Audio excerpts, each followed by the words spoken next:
Hello everybody, this is Cholera, and welcome to my introduction to Pro-Starcraft. Many of my viewers have been asking for a video like this for a long time, and I've been considering doing it for a while too. So here it is. In this video, I will try to explain the basics of professional gaming in StarCraft in Korea. This will include how pro gaming works, the basics of each of the major tournaments, and how you can watch them. In between each of the slides, I'll also be showing some snippets from some of my favorite casts. So sit back, relax, and enjoy. Here comes Reach with its Archons and Dark Archons. Oh! Reach gets some Maelstrom across on those Devourers, so this time he catches every single Devourer in the fleet. And he is going to finish off all of the Devourers. All the Devourers will go down right now. Reach, with that Maelstrom, has taken it down. GG coming from Choja. He is so far ahead, he can draw a freaking heart. And Fireman Hero scans the heart. Oh, man. It looks like Pakchu, for some reason, only has one Zealot out. Looks like his other gateway was just barely coming up. A second one should be popping out for him. But this is over for him already. Pisu has 4 Zealots from the 2 gateways right behind his Mineral Lines. And he's going to kill off this last Zealot. And there's just 3 probes left. This is GG here for Pakchu. And Pakchu... And we're back! So, just to introduce professional StarCraft in Korea, basically StarCraft began about in 2000 in Korea with the first professional tournaments, and it was a really unique situation.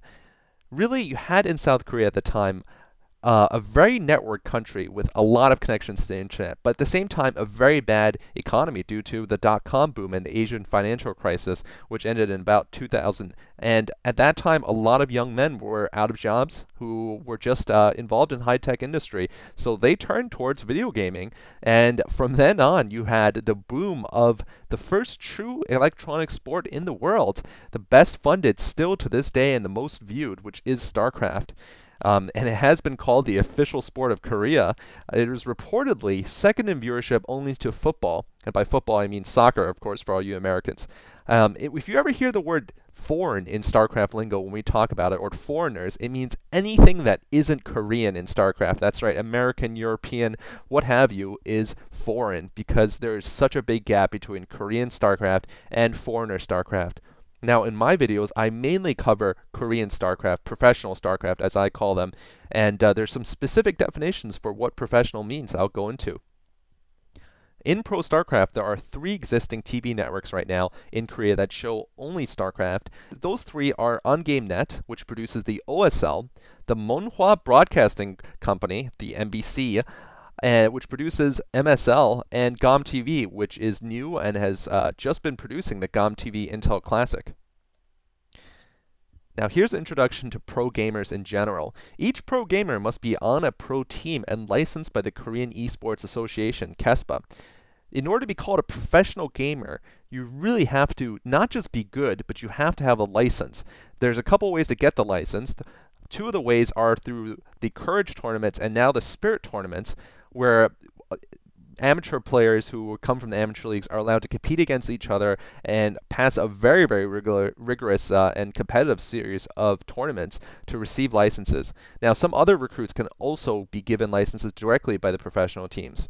There are 12 teams in total, 11 corporate sponsor teams, including NBC's Hero and OGN Sparkies, which are sponsored directly by the 2 TV channels. And there's finally a 12th team that is sponsored by the Korean Air Force, which is called Air Force Ace.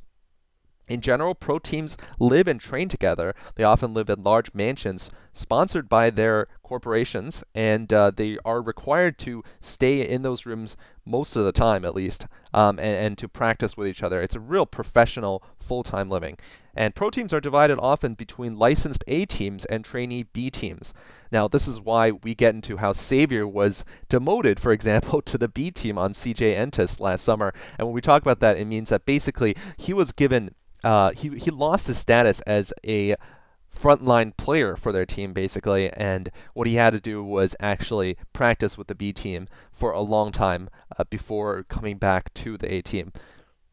Also, the B team has to do the A team's laundry in some of these teams and has to practice with them whenever they're asked to. So it certainly was a little bit of a demotion, but certainly other programmers have actually done that before and come back stronger. In any case, though, moving on, pro gamers often practice more than 60 hours a week from what I've seen of translated Korean videos about them. They practice full time, and almost all aspects of their life are managed by the team and its coach, who's often a former pro gamer. This can include everything from when they get up, when they exercise. They're actually required to have an hour of exercise on most of these teams for the last several years because you realize it makes them more healthy. Also, even things like whether they're recommended to have a girlfriend or not, believe it or not, is often regulated. So it may seem like a very glamorous life, but it's also very tough.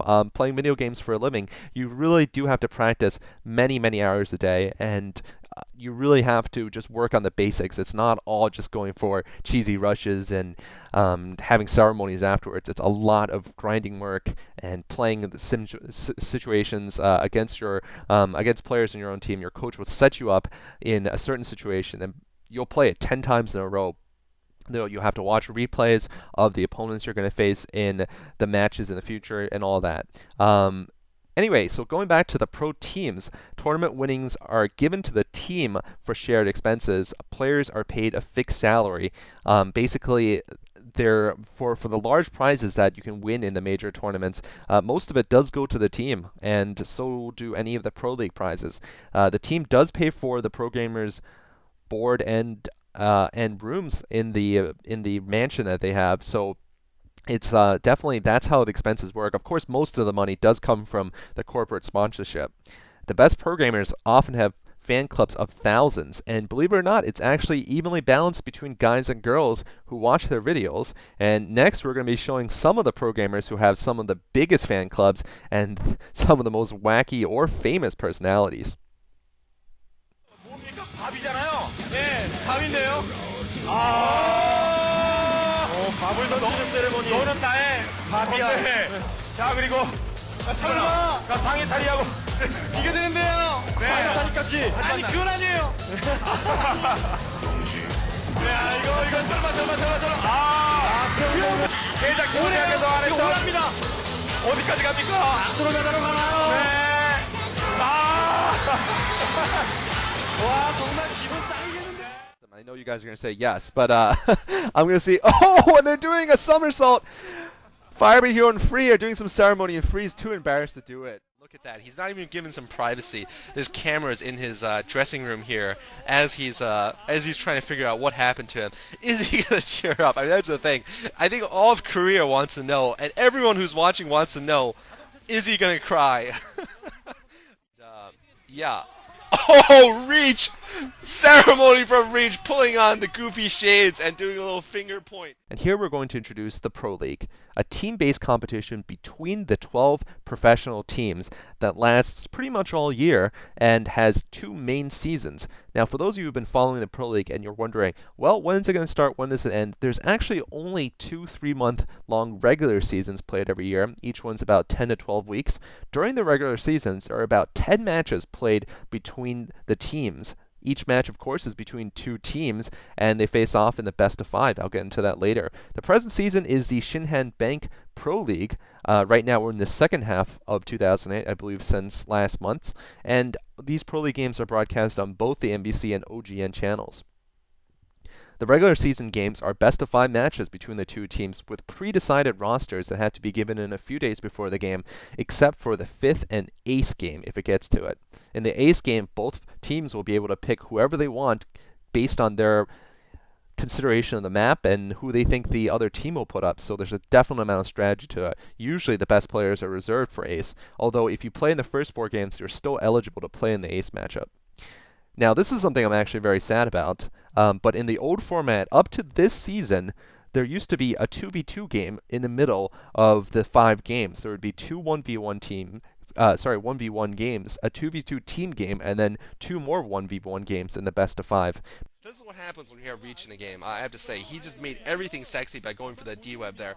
And Reach! Oh my god, Reach has cannons inside of Kiki's base!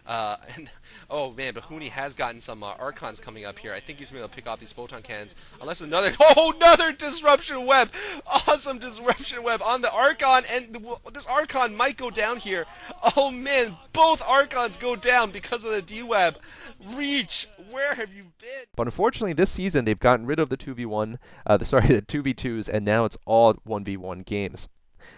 And there is a new rule this season in the Pro League that you cannot play the same race by one team on a specific map in consecutive matches. That means even if a single race is favored on a certain map, you can't play players from that race twice in a row in 2 matches. You have to switch around your races, and that will lead to some more fresh combinations, I think. I like this rule.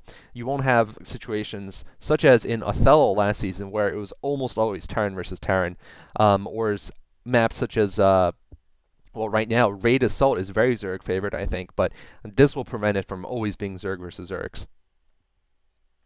Now, at the end of the regular seasons of the Pro League, there are